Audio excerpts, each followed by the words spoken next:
your mind is always gonna give up. But at that moment, you can always find something in yourself to get up, persist, and give more.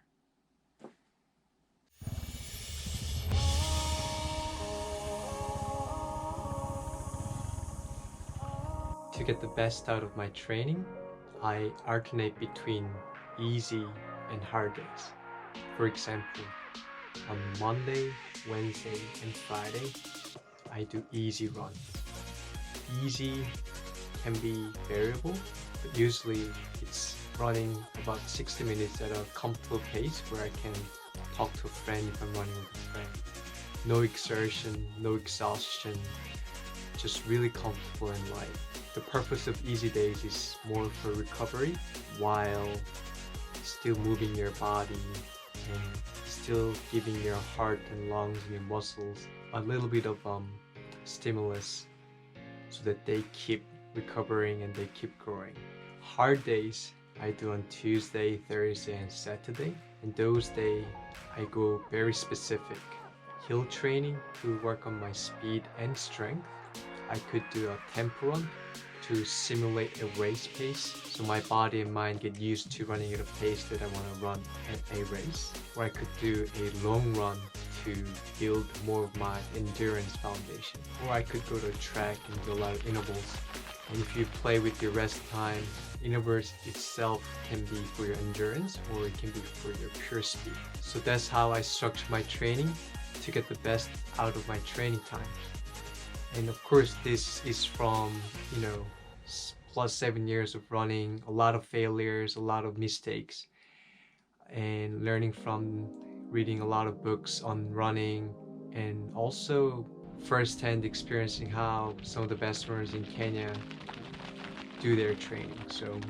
And today was my hard day of training. Today was Thursday, and I did a fartlek. To those of you who don't know what fartlek is, it originated from Sweden. So the word fartlek means speed play in Swedish. These Swedish runners would do these types of runs in the forest where they would run from one tree to the other really fast and then kind of jog from that tree to another and then sprint again. Not really full out sprint, but pretty fast and jog. So you run fast, run slow, and repeat. That kind of proved to be very useful for not only working on your speed but also your endurance. So in Kenya, runners usually do 1 minute fast, 1 minute slow from 20 to 30 times. Marathoners do more than 25 times to 30 times. 800-meter runners to half marathon, they do from 20 to 25 times. Or sometimes they do 1 minute fast, 1 minute slow, 2 minutes fast, 1 minute slow, 3 minutes fast, 1 minute slow, 4 fast, 1 slow, 5 fast, 1 slow, and down, 4 fast, 1 slow, 3 fast, 1 slow, 2 fast, 1 slow, 1 fast, 1 slow. That's it. And the best fartlek training I've seen in Kenya was where the coach follows you on a motorbike right behind you, and he doesn't tell you how much you're gonna run fast. But whenever he goes boop, boop, you go fast until he goes boop, boop, again. And then rest was always 1 minute. And then he goes, after 1 minute, he goes boop, boop, again, and you just go fast. You don't know when he's gonna let you slow down. That's the best and the worst. It's very painful. Anyway, today I went solo, just me.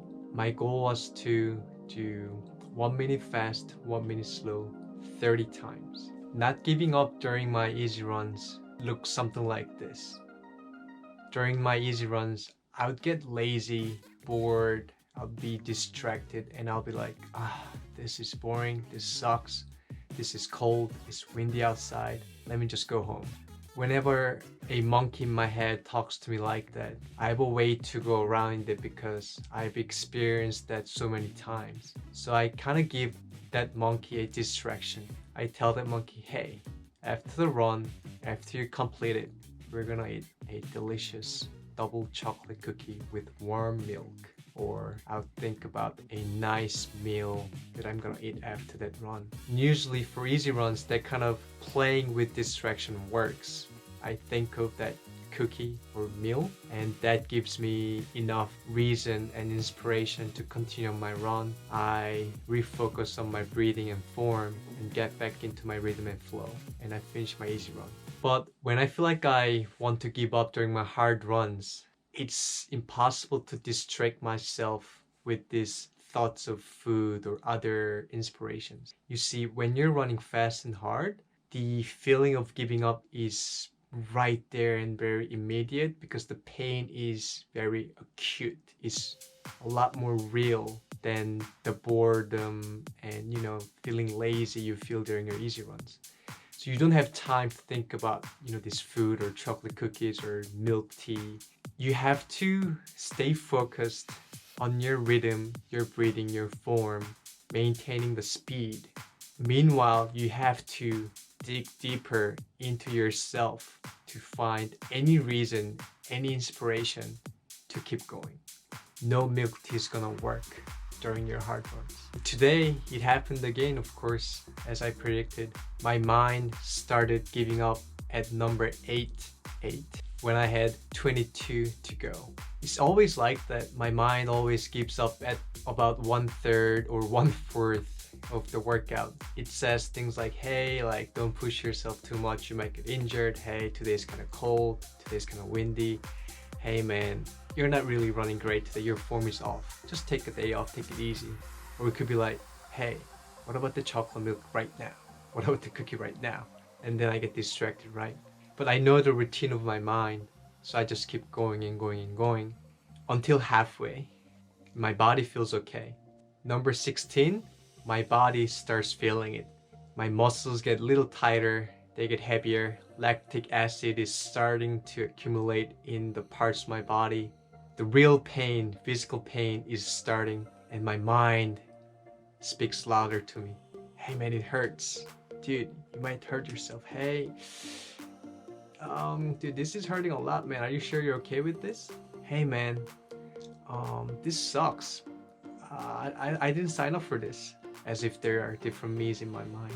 At that point, I don't have any luxury to think about, meal after the run, a chocolate cookie, whatever. I just have to keep going. I just have to rewire. I just have to really quickly find the strength and will within myself to just keep going and tell myself, hey, just persist, just go.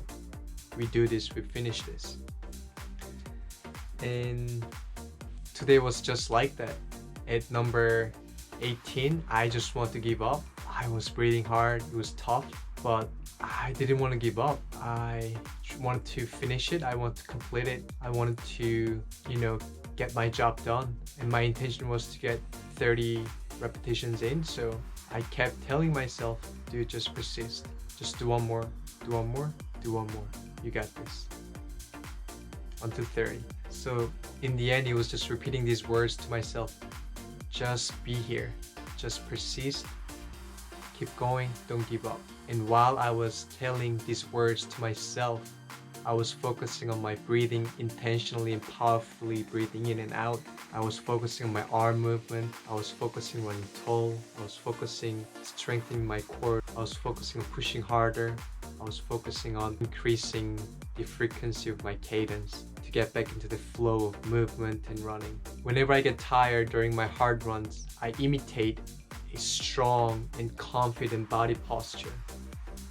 And it's weird, it works. When I imitate that kind of posture, I feel strong, I feel confident. So I was getting tired, but I imitate that strong posture and I become stronger. It's really weird, but it works. So I do that all the time during my hard runs. So I am very grateful today that I went out for that run. I'm grateful that I did not give up at number 8 when I had 22 more to go. I'm very grateful that I didn't go home at number 15. I was really close to my neighborhood. I didn't go home, but I just kept running. And I'm really grateful that I stayed honest to myself and finished the 30 repetitions as I intended. And I'm really grateful for keep going. I actually gave up more than 100 times during my runs today. every moment that it was hard and tough and painful, in my mind, I gave up, but only for a split second. After the split second, something in my mind, I kept going. I persisted. I came back. Giving up happens, but I just had to find another reason to keep going. I give up again when it gets painful and hard. I find another reason to keep going. So I'm grateful that I kept going today. That's how I keep going when running gets really tough and hard. I think giving up is natural. It is inevitable. But what you're going to do when your mind gives up right at the moment is one of the critical moments.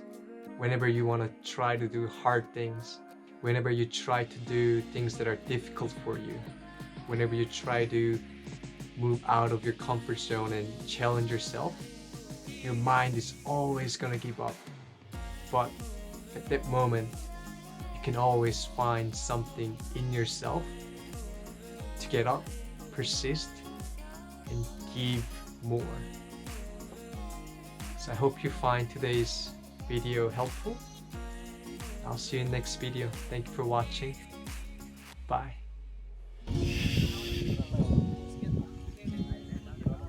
Hey, you ready? Ready.